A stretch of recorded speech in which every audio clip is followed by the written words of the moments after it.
How to crop video on CapCut. Let's get started with the video. Start by moving into your application CapCut.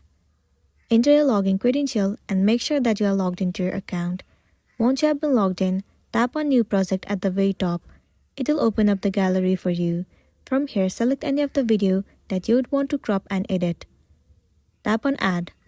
Once the video has been uploaded here, now if you want to crop, then all you gotta do is click on the video. From the beginning of the video or from the end of the video, you can simply drag this white button in order for you to crop the video. Likewise, you can also crop it from the beginning. Now if you want to crop the video itself, then all you gotta do is click on it, swipe left, and here you can see the option of transform. Click on it and then tap on resize. On the video, you can see this resizing graph. You can simply adjust it according to your need. Once done, tap on this tick icon at the top right corner. And there you can see that the video has been cropped successfully. So that's a wrap for this video. If this video helped you, give it a like and check out our next tutorial. Thank you.